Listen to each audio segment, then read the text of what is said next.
Ladies and gentlemen, trans and non-binary punks of all ages and denominations, welcome back to another episode of Not Just a Phase. We are in season 4 somehow, so thanks for joining us today. If you're new here, going to get our plugs out of the way really quick. We're online at notjustaphase.net. We're on Instagram and TikTok at Not Just a Phase Worldwide, and we're on Twitter at NJAP Worldwide. And we now have a Patreon with some bonus content, video podcasts, all that good stuff. If you want to help support the expansion of our podcast and blog spot and all the other content we continue to create for you. And a shout out to our video editing team at Blocko Media, who are also the boys from Medulla Lunar. So make sure you give them a check out and a follow. Vicky is back on our mic today, co-hosting with me. She is the meme queen at Screamo_affirmations. She's the vocalist of Rescue Cat, and she books shows in Italy at RMSKRMZ on Instagram. And she's written articles for many different publications, so it's always nice to have her back on the mic with her expertise. Today, our microphone is going all the way out to Texas. We're amped to be chatting with members of Sinema today. They're an emocore band that have been making huge waves since their start in early 2023 last year, and they just recently released their full-length album, Fear of the Fall. It's got a nostalgic sound to it that somehow is reminiscent of the emo that was popular during the MySpace era when I was a teenager, but I can hear hints of early From Autumn to Ashes and early Silverstein and a ton of other bands from the early 2000s era in their sound, but I'm not sure that these kids were even born when those bands were beginning their careers, so I'm excited to find out what's influenced them and what's next for the band. Okay. This is Hunter. You're listening to On a Broken Edge by my band Sinema on Not Just a Phase.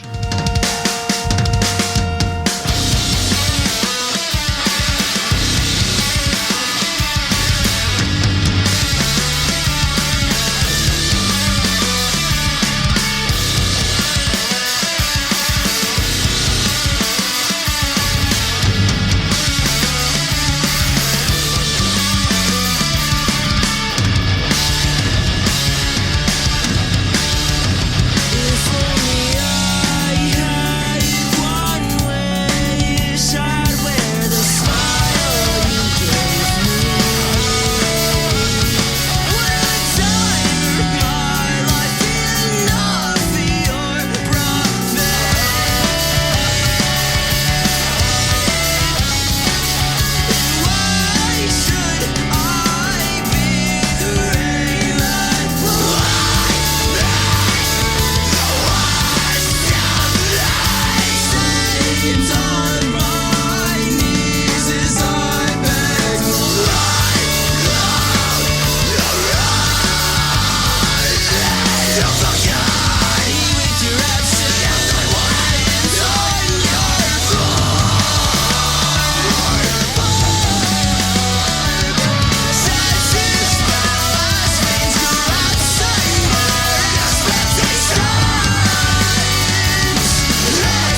So, guys, welcome to the show. How you feeling today?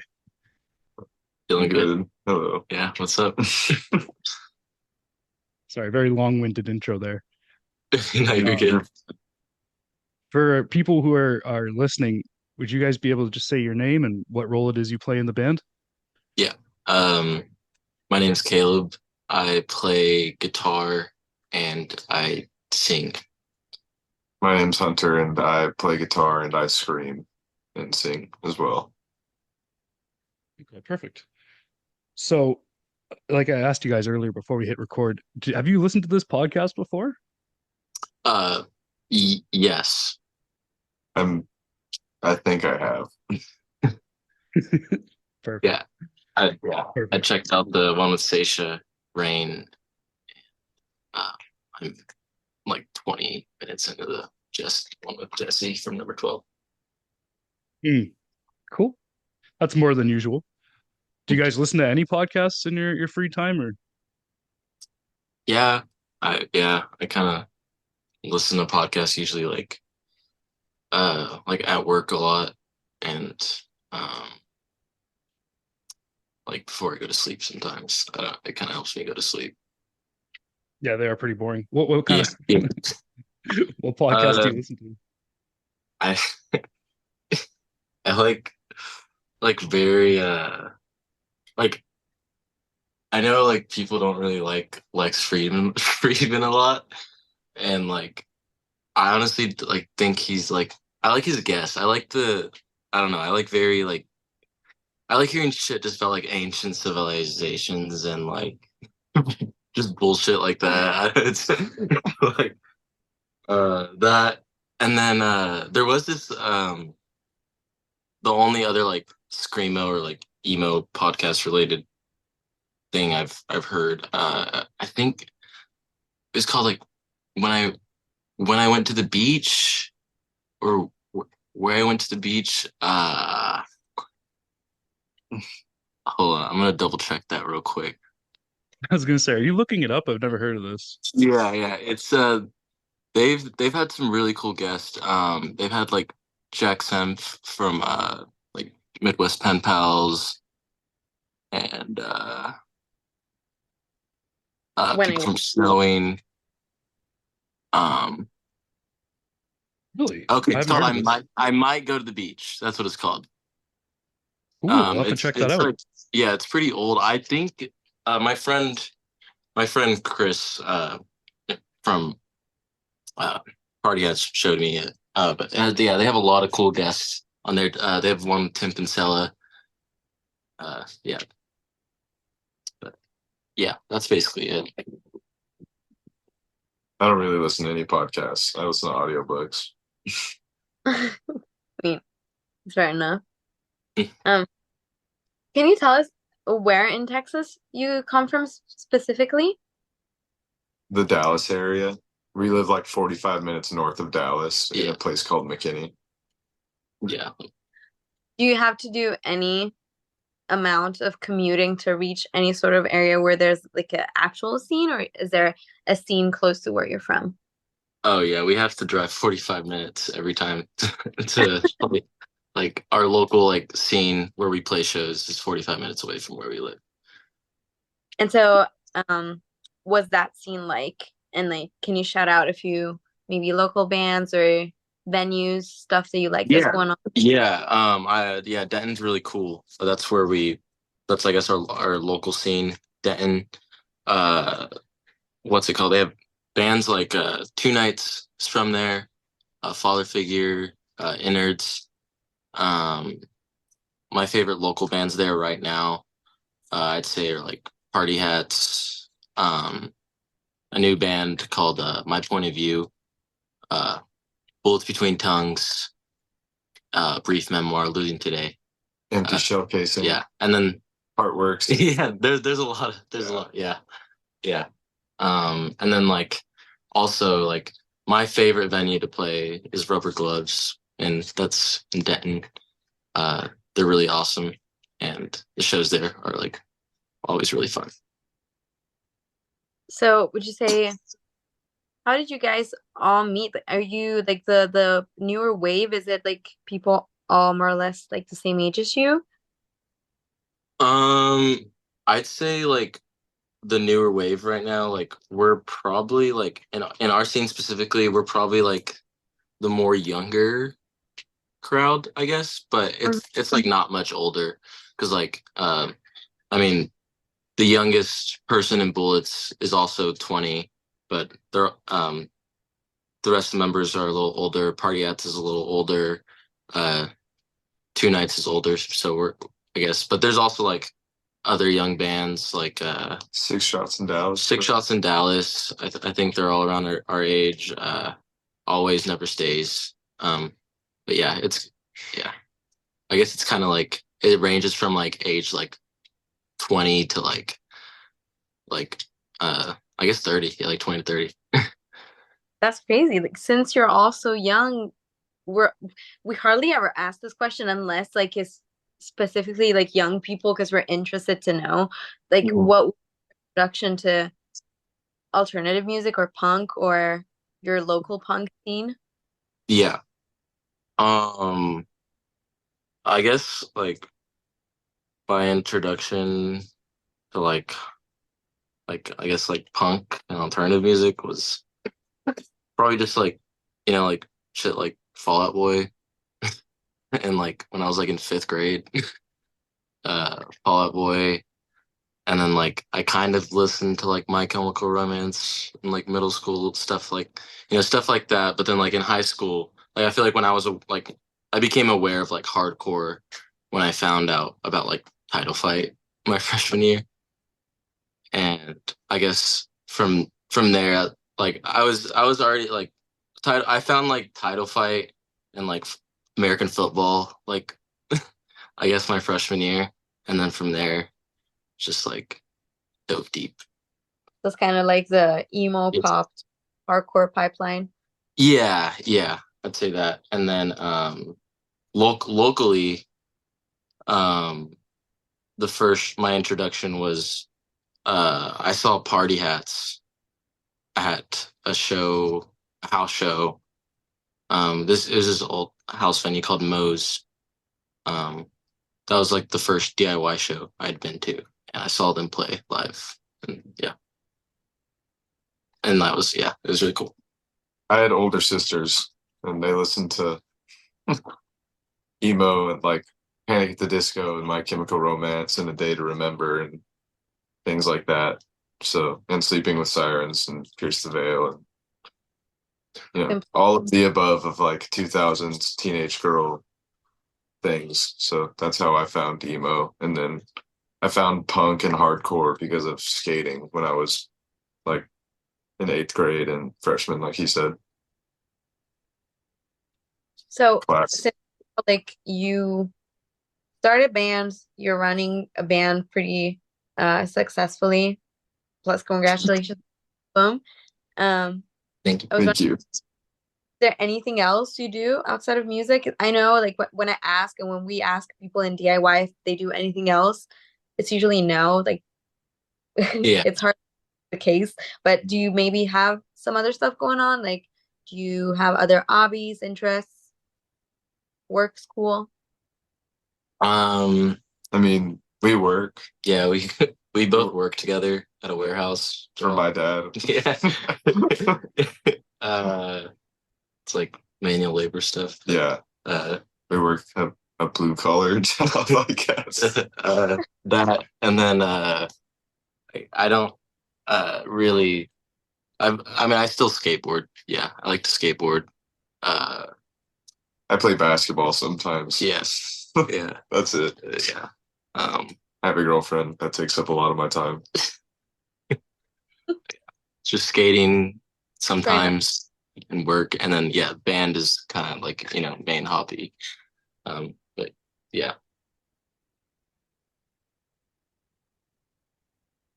Bob, you Mm, there? I was, yeah, I'm still here. I was just waiting for them to be done. Don't want to interrupt anybody. This this album gave me such nostalgia, like powerful nostalgia. When I first heard it, like I literally was like hallucinating. I was in some other world. Like it took me way back. I don't know how the fuck you guys did it. Um, because I recently, I think actually when we were speaking with Jesse Corbin from Number 12, he was saying how you can't write nostalgia. And I think he was talking in terms of his band, but you can definitely write nostalgia. That album proved it. That was yeah, I don't really know how to put it into words to be honest, but there's it's not like a drastic leap, but there is a leap in the change from um when you're comparing like the sound of your 2023 EP into after the flatline there to your full length album. I'm just wondering how that came about, like what inspired the style for this album compared to the EP. Well, we listened to a lot more like I guess sadder, softer emo at first. Makes sense, 'Cause we yeah. wrote like we had another band and it was like a lot softer and not like still we kind of went for a more nostalgic emo sound, but it was like our first thing or like our first time trying to write music, so we weren't like we knew what we wanted to do, but knowing what you want to do and being able to do it are two different things. And so it took us a long time to get to Fear of the Fall, and Fear of the Fall is just like now that we've played guitar and understand writing songs and understand being a band together, it's like this is what we've been trying to do from the start, Yeah. pretty much. Just now we can. Yeah. So it was a conscious change. You were intending this, obviously. Yes. Like I'd say on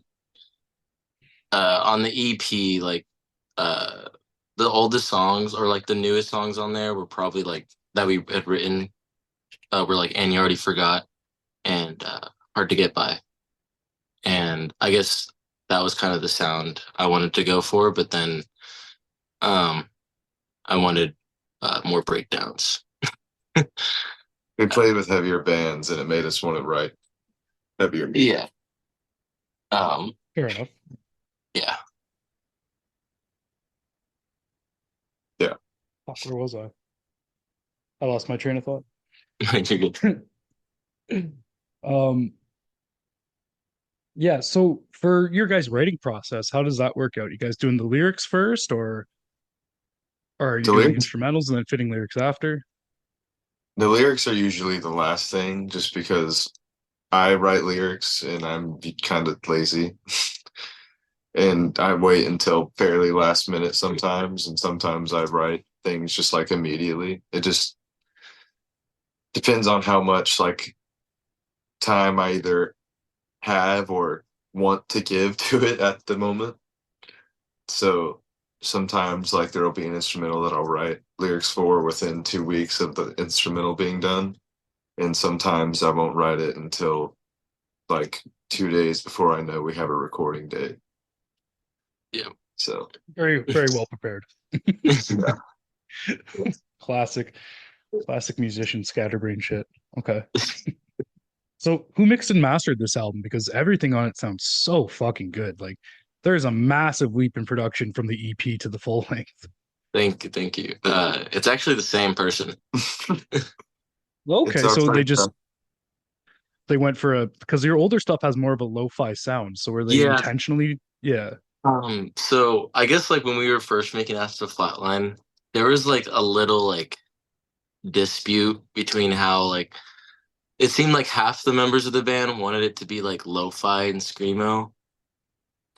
I personally wanted it to be kind of closer to what Fear the Fall sounds right now, but we kind of just agreed like we're like whatever, it's our first demo. Like I I guess I don't know. I feel like sometimes like making everything more clear uh can also like point out bad things, and maybe we were just like I don't know, maybe I was a little insecure at first, so wanted to sound like shitty first. But yeah, he put like a I think he put like a little tape thing all over the whole mix, and then but for yeah, for our neck, like for the album, like we had told him we're like, yeah, we want to go for a lot more higher quality, Louder. louder production, just like where you feel it more, a lot clearer. And we actually are, because we've been getting a lot of kind of mixed comments about the mix. Like some people say it's like really good, and then some people say it's really bad. Uh, and I guess we kind of did rush to put it out because we were on tour, and that was like our goal to drop it while we were on tour. We just wanted to have something to like. We wanted to have a reason to be on tour. Yeah. Sorry, I lost my train of thought. We Yeah, rushed to put it out. And yeah, we but- might be in the process of trying to literally remix, yeah, remaster. right before I called, we got on this call. We talked to our friend Santi. I didn't even say his name. His name's Santiago Lara. We did it all in a bedroom in his house. But yeah, we're gonna work on trying to make it sound even better. So Shout out to him. yeah, He's our friend, and he was really patient with us. Yeah. because we're stupid, and it takes us a lot of time. yeah. A lot more than it should. Well, it's a hell of a good sounding production. So I'm surprised it wasn't done. Like, is he professional or is he just like? He's going to school for it. Like he's still in. Okay, yeah. Yeah, he's going to school for it. Or it is just in his spare bedroom. Yeah. Oh, that's awesome. Yeah, it sounds great. It's really good production. I mean, if you like the more lo-fi sound, your EP does that really well too, right? So it's Yeah. cool to hear best of both worlds kind of sitting in there.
So I loved the minimalist art on the cover. Who did that?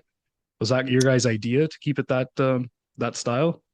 Y- y yes, it was It like was our idea to keep it like more minimalist, to kind of be like a mix between like full collapse and I'd prefer if you were an astronaut, thus the teal color scheme or greenish color scheme. your you'd prefer to be an astronaut. Yeah, Yeah. I don't know the thing very well. From The Hum album, but it was done by our friend Dylan McCarr, and he also runs Native Estates, who printed our shirts, and he's helped design our yeah, past couple graphics. yeah, he's a good friend, and he went to school for graphic design, and he also he does a lot of like work with like local like skate companies and even like big skate companies. So he's really good at what he does, and he like reached out to us to work with us, and then he's also just a good homie. So It's awesome. So is there any chances of the EP being repressed? Because I know you guys did 75 tapes with Self First Records. yeah, yeah, we did while we were on tour. Tate from One Way Mirror, uh, he's running his own little DIY label, Home to Heart. They did CDs for us for After the Flatline. Those kind of sold out like halfway through tour. I think he has more being made and shipped for that. And then um, I have had people like ask me to do After the Flatline on vinyl. Um, and I do want to do it. I just haven't done it. Like I don't know. I don't have a computer. And if I did, like I would be probably like trying to design everything myself. But uh yeah. You don't have a computer? What are you, Amish or something? I don't know anybody who doesn't have a computer. Yeah. Yeah, I just don't have I mean like I guess it's just because like I mean all of high school they provided you a computer. Oh They yeah, gave fair us enough. yeah, they gave us a MacBook, which is very nice. And then like you had the option to buy it after, and I honestly should have done that because it wasn't too much. But I was like, no, I might as well just like save my money and buy an actual get like a nice computer. And yeah, I haven't done that, so All right, I have an iPad with a keyboard, so does the job. yeah, yeah, Does the job. yeah. I was mentioning your guys' sound kind of reminded me of early From Autumn to Ashes, which has been my favorite band since I was like 12.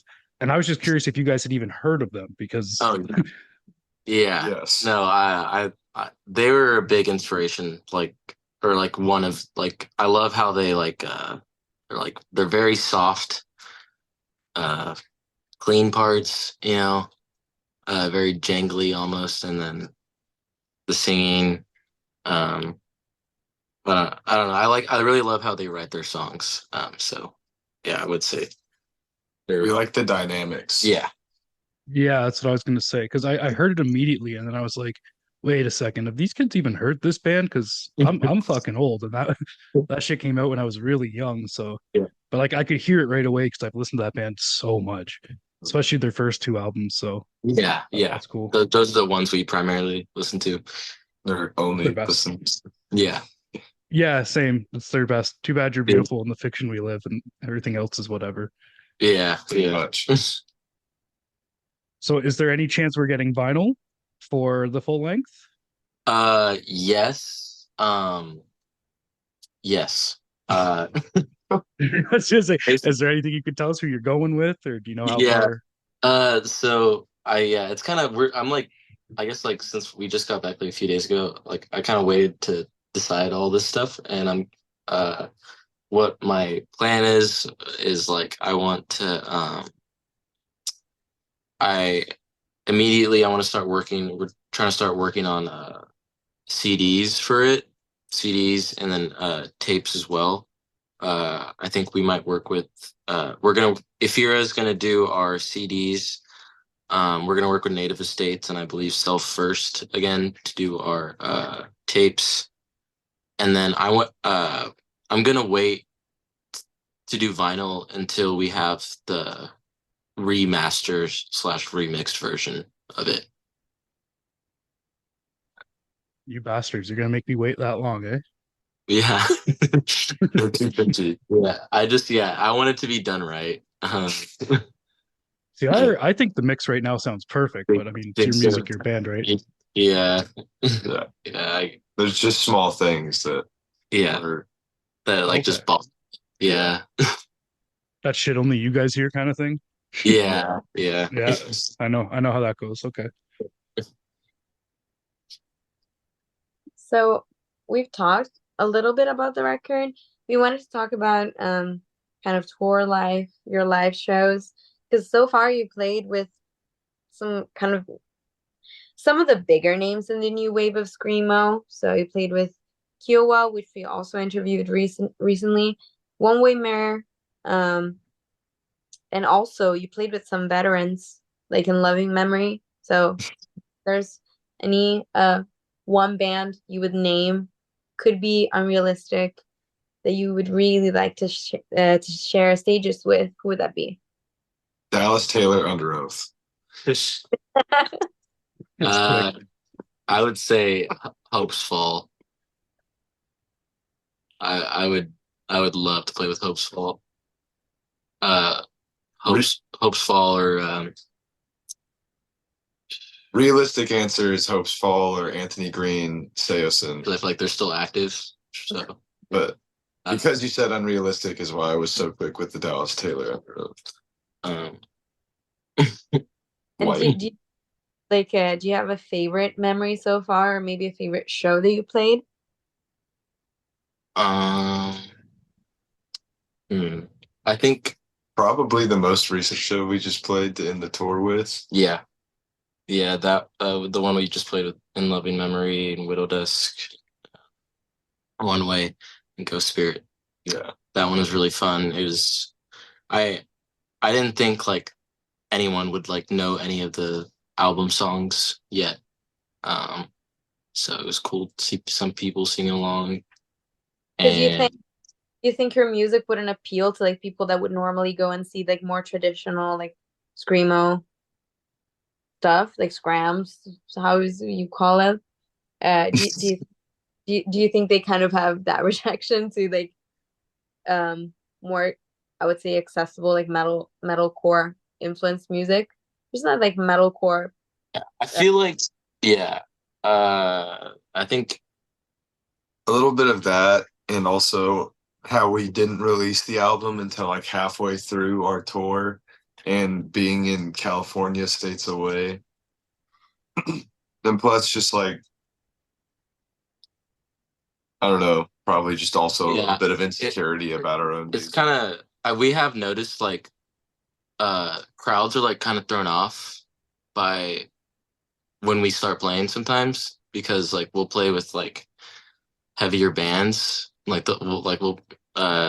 we noticed this on tour a lot, like we'd be playing with like One Way Mirror or Kiowa would go before us. They're really good. They're a lot heavier than us. And then like people are moshing like throughout like their whole songs, and then like we play and like we like start with like a soft singing part, and people are just like standing there, and like even when the drum beat comes in, like it's a two-stepping part, people are still just standing there.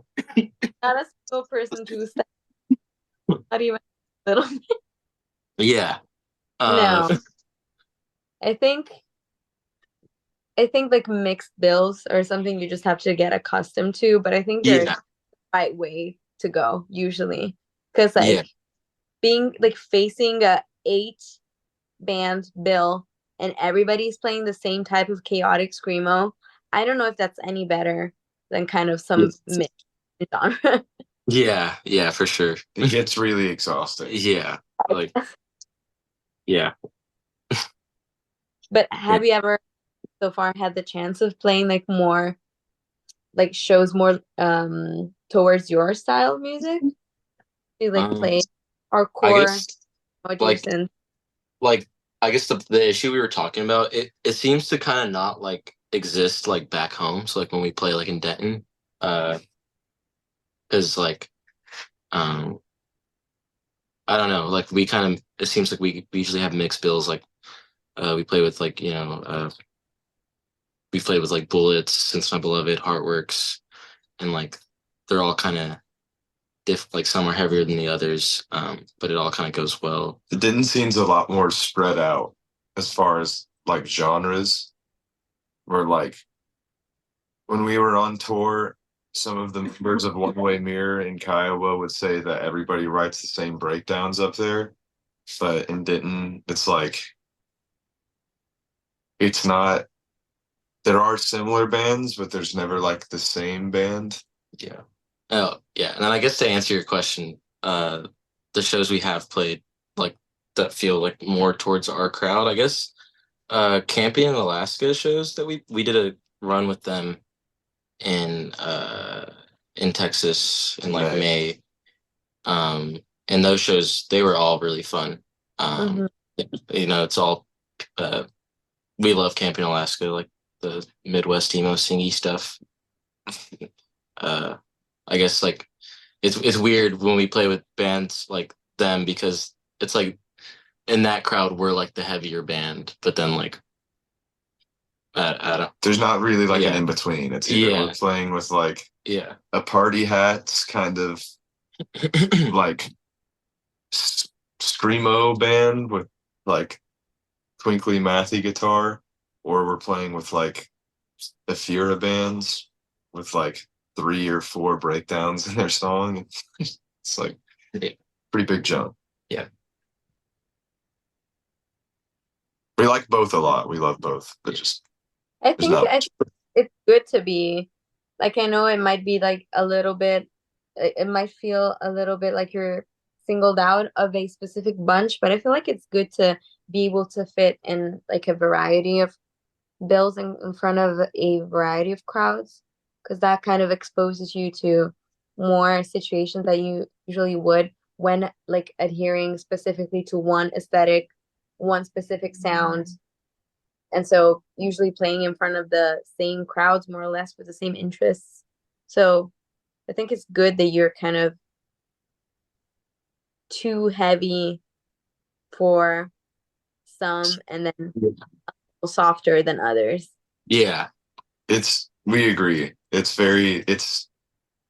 We think it's like it works out well for us because it always like we kind of find ourselves as being like a somewhat refreshing or like exciting sound on a bill since we can't like we don't play with many like similar bands.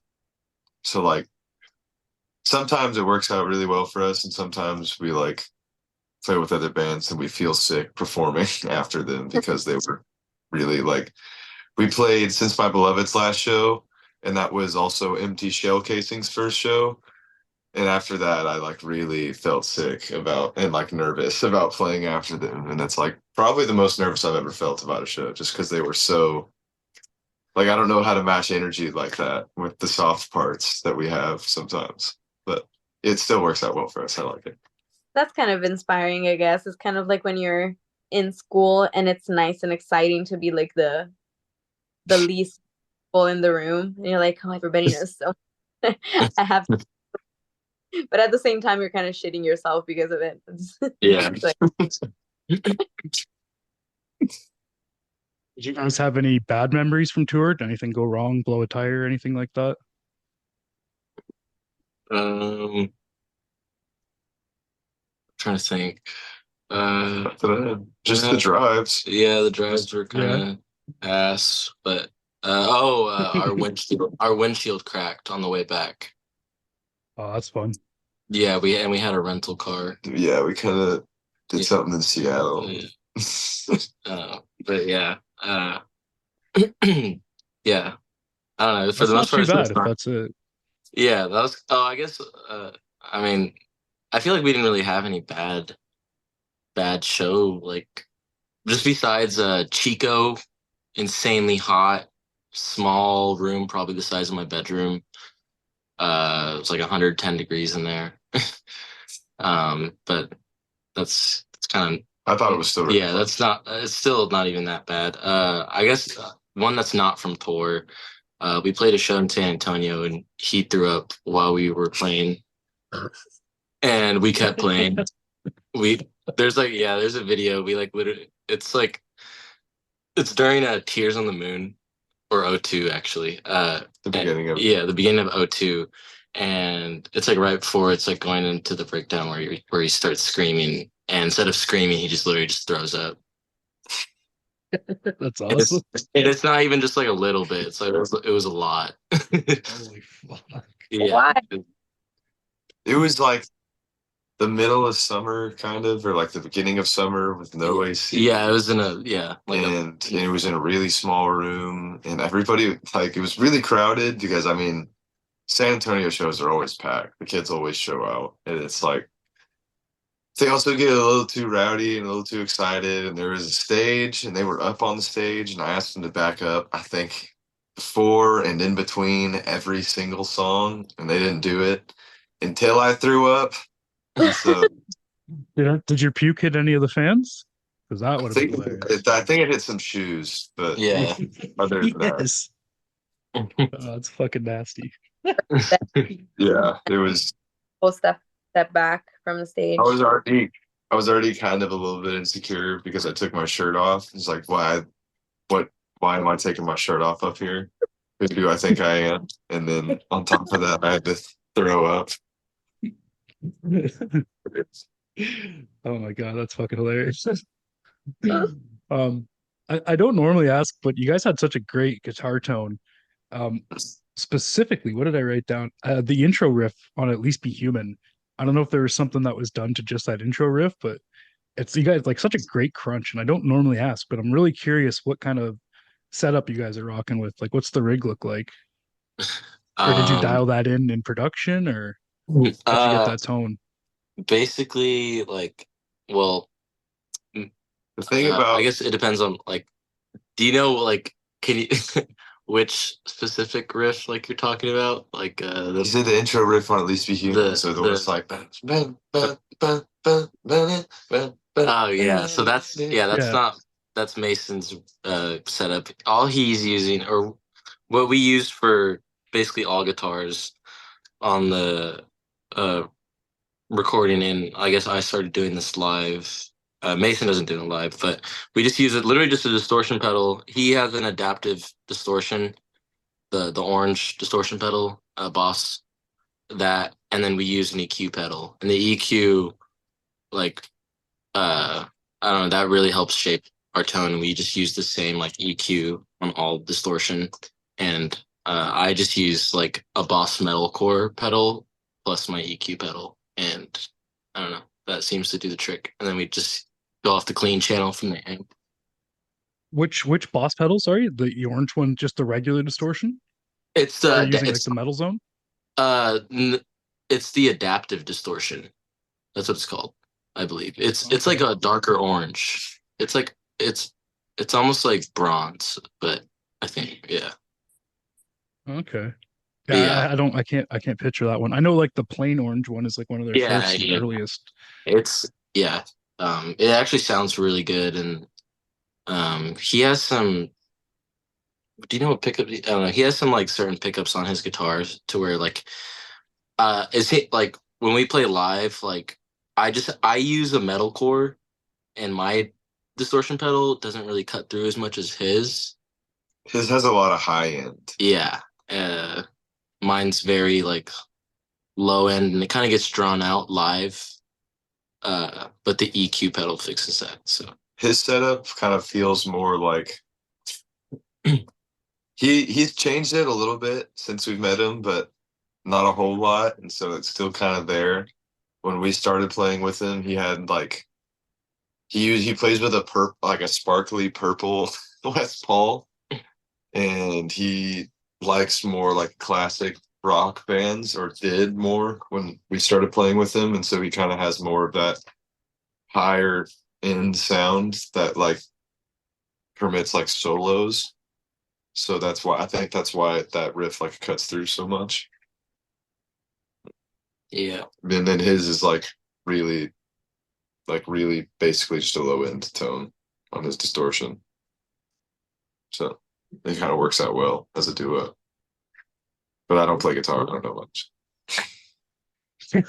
I play guitar and don't know much. Don't worry about it. It's fine.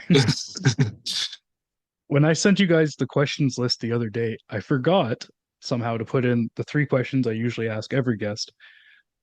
If you've heard a full episode of the podcast, you'll know what's coming here. But I was curious if you guys listen to any music that could be considered a guilty pleasure by yourself or others.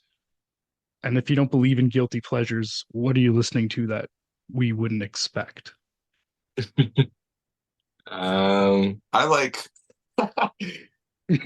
I said, I have older sisters, so I like musicals.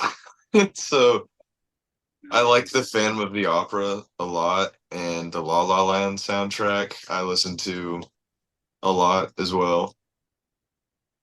And then I learned how to sing from the first Panic at the Disco album, and a lot of people think that album's not very good, or It- just that generally is pretty terrible, but I disagree. First one? Yeah. Rob, Like- it's the one I share on close friends. What? It's the one I constantly share on close friends. Yeah. Fever You Can't Sweat Out.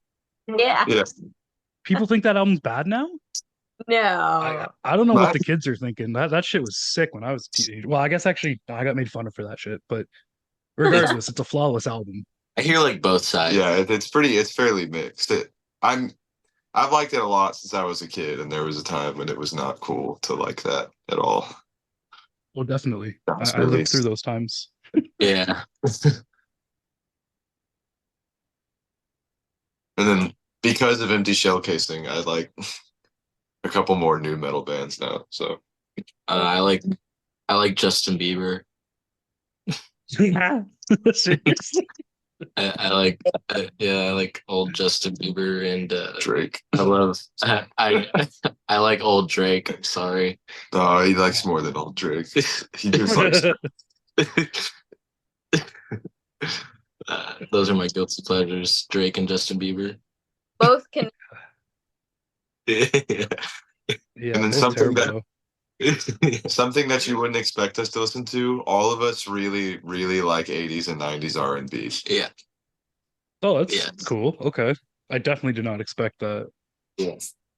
It's really, really good. Good for the singing. Yeah. It's like our goal is to be able to sing like Yeah, we've made jokes about like Look at starting like a Boys to Men type group. yeah. Yo, that would be awesome. Yeah. All right. Well, what's the most illegal or dangerous thing that you've ever done in your life that you're willing to put on a very public podcast? You guys are already looking at each other weird. What? I can't. Oh, I I can't, don't know. I can't say this. Yeah. Say in Minecraft, just so you don't get in trouble.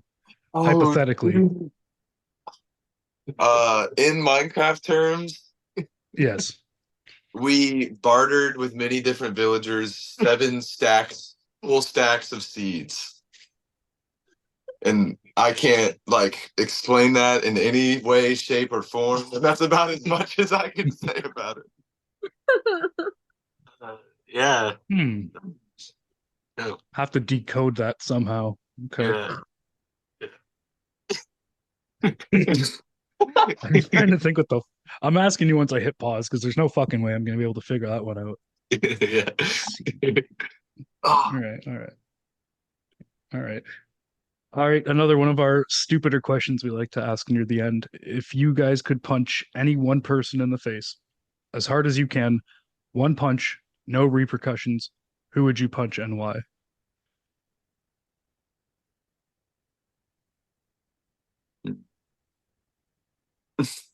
All right. Man, I would punch Billy Corgan. I like that answer. That's a good He's answer. Yeah, Such he just retard. sucks. I don't feel like I don't even have to explain it. You don't. Yeah. Yeah. What's the one lead singer? Is it Mike Ness from Social Distortion? What's his name? The lead singer. Whoever the Yeah. lead singer of Social Distortion is, I would punch him in the face as hard as I could without any repercussions, just because he's the What? lead singer of Social Distortion. It's just solely based on that? Pretty much. That enough.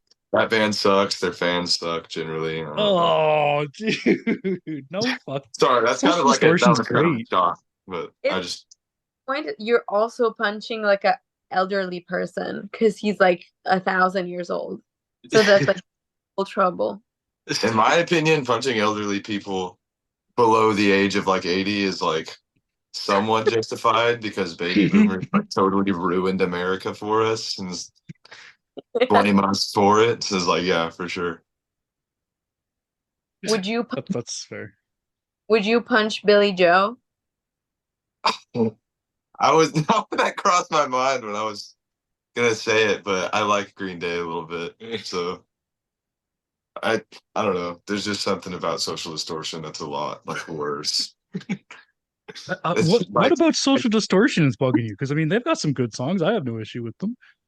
just sometimes when I was young, what really bothered me is when I didn't know and hadn't heard of them. They had been presented to me like a hardcore band because people had like bombers and like patches on their vests. And it's like, oh, so and a name like Social Distortion, just because I was listening to bands like Earth Crisis and things at the time. And it's like, and then Social Distortion, that sounds like that would be just based on the name, might be a band like that. And I listened to it and was thoroughly disappointed and angered by its presentation at that point. So you dislike them based on the fact that you imagined they'd be a heavier band and then found out they are not very heavy. That's your They're whole not beef. very heavy, and it's just I think that's really annoying. I don't like the way he sings at all. Like, You know, I'm once you not a fan of Social Distortion. It's that or Mike, what Fat Mike, because No Effect is just truly awful in my opinion. I hate ska. I cannot stand ska. They have barely any ska songs, but Fat Mike definitely deserves a punch in the face. He's been on some stupid shit lately, and by lately I mean for at least the last decade. Yeah. My once you girlfriend's a really big No Effects fan. So it's hard to go back to Social Distortion. sorry, say it one more time. Now, once you've already discovered Earth Crisis and stuff, it's pretty tough to go back to Social Distortion and accept it. Especially from a younger age with such a like a build up to it. It was not. Yeah. Just it's a constant reminder of disappointment. That makes sense. So, we're getting towards the end. Just would you mind sharing with us what's new for the band coming up this year? Any future touring? Any shows coming up you want to mention? Uh, we have honestly, I feel like we don't have as many shows planned as we should for this year.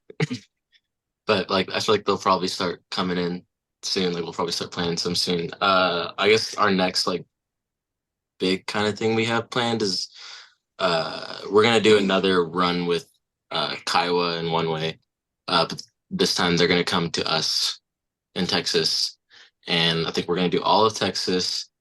And I don't know. We had some talks of this. I don't know if we decided if we're gonna if we can still do all this, but maybe do all of Texas and then like drive uh east like to Florida, uh, and go through there and come probably just come back. Um, that's our next big thing, I guess. And then we have a show next Friday with Aren't We Amphibians and Party Hats and Skimp and Denton. So that'll be fun. But that's yeah, we don't. We're kind of I don't know. I think we're very spontaneous. So uh, things kind of just happen as they go. So yeah, Yeah. but that's all.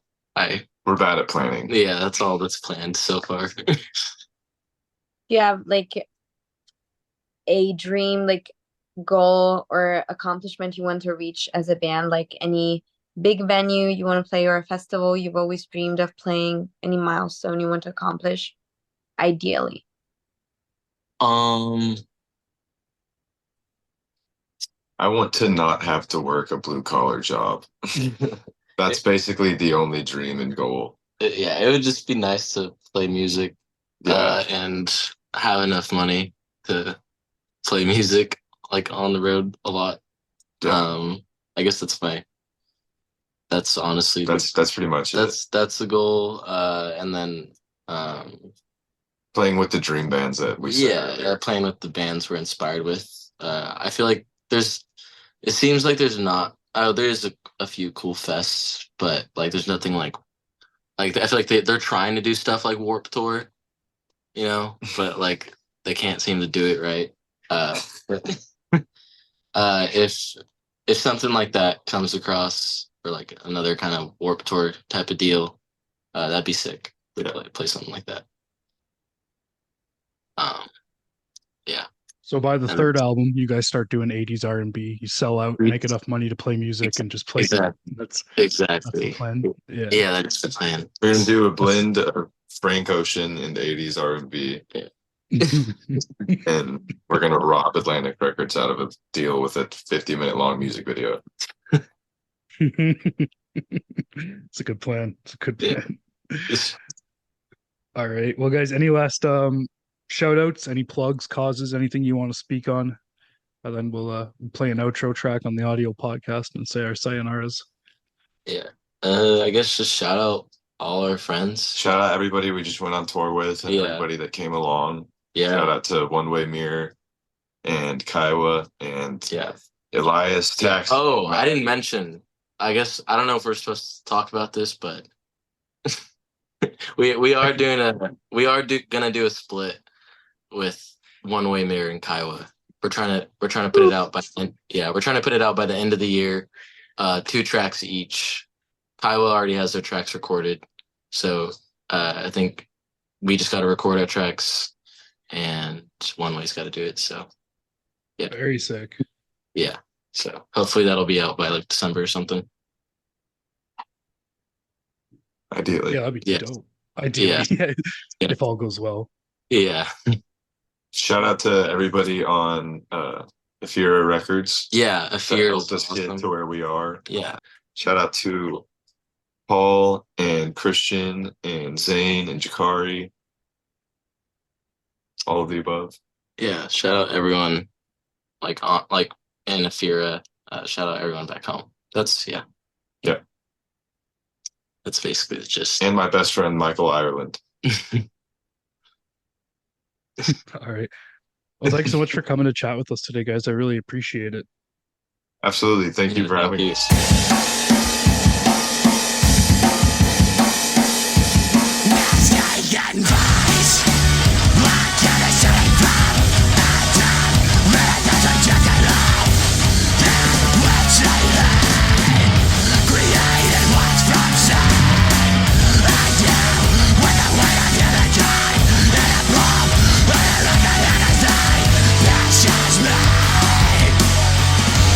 Complex mind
Just before I end the call, we usually have somebody introduce the first song on the podcast, like a cheesy Disney type intro. You'd be like, "Hey, this is my name. You're listening to On a Broken Edge by my band Sinema on Not Just a Phase." You can decline it, but most people do it, and it always sounds really cheesy, and I love it. I can kind of do like a rapper producer tag voice. You're gonna throw your voice for it? Okay, okay. Yeah. So you said it's On a Broken Edge, right? Yeah, you go, "Hey, this is my name, my band, the song, and then the podcast." Oh my God. Yes. Like a radio track. It's Hunter Wilson returning in. You want me to write it out for you in the notes there? No, I got it. I'm just a little Okay. I feel weird about doing this voice on a podcast. Well, Okay, I'll do it. all right.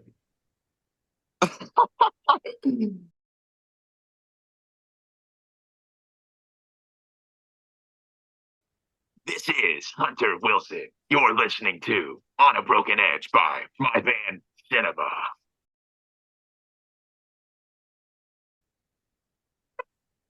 You redo that? I was actually so sick, but it cut out for some reason. Does your audio cut out too, Vicky? Mine didn't. You I heard that think- full thing? Yeah. Oh my God. Fuck, I don't know. Okay, I'll do it one more time. I'll do it one more time. Okay. Oh my God. This is Hunter, and you're listening to On a Broken Edge by my band Sinema. You gotta do the podcast at the end. Fuck. Did you do the podcast at the end the first time? No. Not a Just I have just to do. redo the whole I thing. can staple it together. Yeah, if you can do the whole thing. It's like, it's not just a phase. How do you do that fucking voice? Do not just say.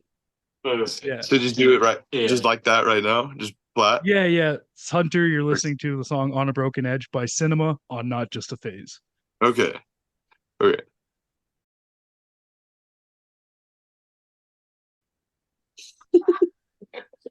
Dope. How did you learn you could do that? That's so fucking stupid. I'm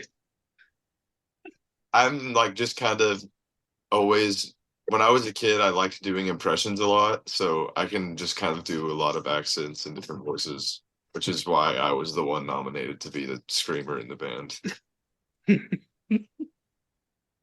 You were nominated? Like you didn't know you could scream before that, or No, like really?